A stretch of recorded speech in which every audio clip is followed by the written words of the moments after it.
Hello friends, आप लोग कैसे हैं? आशा करता हूँ कि आप लोग अच्छे होंगे। तो हम लोग साइंस का प्रश्नों को स्टार्ट किए थे, जो कि एनसीईआरटी बेस्ड था। इसमें कि आज हम लोग चैप्टर नंबर 5 करेंगे, जो कि रासायनिक बंधन है। आज का पहला क्वेश्चन है, धनायन तब बनता है जब। तो धनायन कब बनता है? धनायन बनता है जब जब इलेक्ट्रॉन खोता है तो धनायन बनता है। ऋणायन तब बनता है जब। ऋणायन कब बनेगा? तो ऋणायन बनेगा जब इलेक्ट्रॉन परमाणु में इलेक्ट्रॉन ग्रहण करता है, तब ऋणायन बनता है। आयनों से बने हुए यौगिक का सामान्य नाम है। तो आयनों से बने यौगिक का सामान्य नाम क्या है? तो आयनों से बने यौगिक का सामान्य नाम है वैद्युत संयोजक। एक आयनिक बंधन बनता है जब। एक आयनिक बंधन कब बनता है? तो एक आयनिक बंधन बनता है एक धातु तत्व का संयोग अधातु तत्वों से होता है, तब ये आयनिक बंधन बनता है। विद्युत संयोजक बंधन बनता है।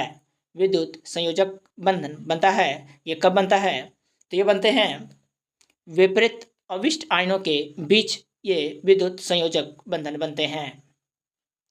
निम्नलिखित यौगिकों में से किसमें आयनिक बंधन नहीं है? तो कौन से यौगिक में आयनिक बंधन नहीं है?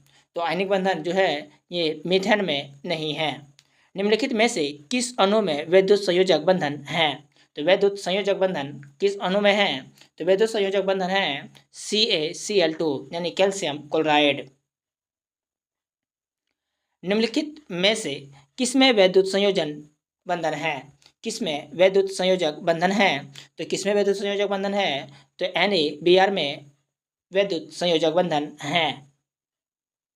ससंयोजी आबंध किसके कारण बनता है? ससंयोजी आबंध किसके कारण बनता है? तो ससंयोजी आबंध जो बनते हैं इलेक्ट्रॉन के अंश भाजन के कारण ये संयोजी आबंध बनते हैं। जब एक ही तत्व के दो परमाणु परस्पर संयोग करते हैं तो उनके बीच बंधन की प्रकृति होगी। जब एक ही तत्व दो परमाणु परस्पर संयोग करते हैं तो उनके बीच कौन सी प्रकृति होगी? तो उनके बीच जो प्रकृति होंगे वह अध्रुवीय संयोजक प्रकृति होंगे। मीथेन अणु में है। मीथेन अणु में क्या है? तो मीथेन अणु में है एकल ससंयोजी बंधन। इथिलीन अणु की आकृति होती है। इथिलीन अणु की आकृति कैसी होती है? तो इथिलीन आकृति की अणु होती है समतल त्रिकोणीय। समतल त्रिकोणीय इथिलीन अणु की आकृति होती है। निम्नलिखित में से किस यौगिक की आकृति चतुष्फलकीय होती है? किस यौगिक की आकृति चतुष्फलकीय होती है? तो ये होते हैं कार्बन टेट्राक्लोराइड का। ससंयोजक यौगिक के द्रव्यमाप तथा क्वथनांक निम्न होते हैं, क्योंकि वे क्या होते हैं? वे कम क्रियाशील होते हैं, या जल में इनका आयन नहीं होता है, या फिर ये प्राय जल में अविलय होते हैं। इनमें आंतरिक बल कमजोर होते हैं। तो इसका सही आंसर हो जाएंगे कि इनमें आंतरिक बल कमजोर होते हैं।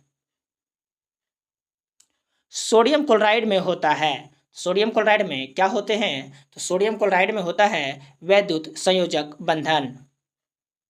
जब एक रासायनिक बंधन बनता है तब क्या होता है? जब एक रासायनिक बंधन बनता है तब क्या होता है? तब होता है ऊर्जा हमेशा निर्मुक्त होती है।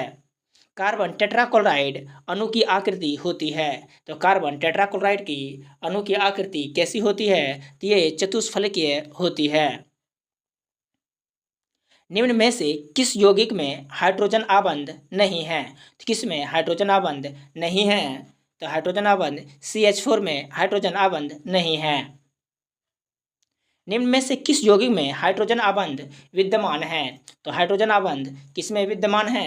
तो हाइड्रोजन आबंध जो है वह HF में विद्यमान है। रैखिक संरचना वाला अणु है। तो रैखिक संरचना वाले अणु कौन से हैं? तो रैखिक संरचना वाले अणु हैं CO2। हाइड्रोजन क्लोराइड एक गैस है, परंतु हाइड्रोजन फ्लोराइड एक निम्न क्वथनांक वाला द्रव है, क्योंकि ये क्यों है? ये इसलिए है क्योंकि हाइड्रोजन आबंध के कारण अणु संगुणित हो जाते हैं, जिसके कारण हाइड्रोजन क्लोराइड एक गैस है, परंतु हाइड्रोजन फ्लोराइड एक निम्न क्वथनांक वाला द्रव है। उस यौगिक को चिन्हित कीजिए जिसमें आयनिक सहसंयोजी और उप सहसंयोजक आबंध हैं। तो वह यौगिक को चिन्हित करना है जिसमें संयोजी तथा उप संयोजक आबंध हैं। तो वह यौगिक हैं NH4Cl। जल के अधिक क्वथनांक का कारण है। जल के अधिक क्वथनांक के कारण क्या है? तो जल के अधिक क्वथनांक के कारण है कि जल के अणु में हाइड्रोजन आबंधन द्रवित सोडियम क्लोराइड विद्युत धारा का प्रवाह कर सकता है, क्योंकि इनमें उपस्थित होते हैं। तो इनमें क्या उपस्थित होते हैं? तो इनमें उपस्थित होते हैं मुक्त आयन। सहसंयोजी यौगिक का उदाहरण है। तो सहसंयोजी यौगिक का कौन सा उदाहरण है? तो सहसंयोजी यौगिक का उदाहरण है CHCl3। हाइड्रोजन में एक इलेक्ट्रॉन लेकर हीलियम का इलेक्ट्रॉनिक विन्यास प्राप्त करने की प्रवृत्ति होती है। इस प्रवृत्ति की समानता रखता है। तो इस प्रवृत्ति की समानता कौन रखता है? तो ये रखते हैं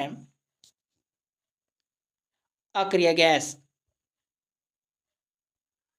निम्नलिखित में से कौन से एक सहसंयोजक यौगिक हैं? कौन सा एक सहसंयोजक यौगिक हैं? तो ये हैं carbon tetrachloride. Thanks for watching. अगर आपको वीडियो अच्छा लगे तो लाइक, सब्सक्राइब और कमेंट जरूर कीजिएगा।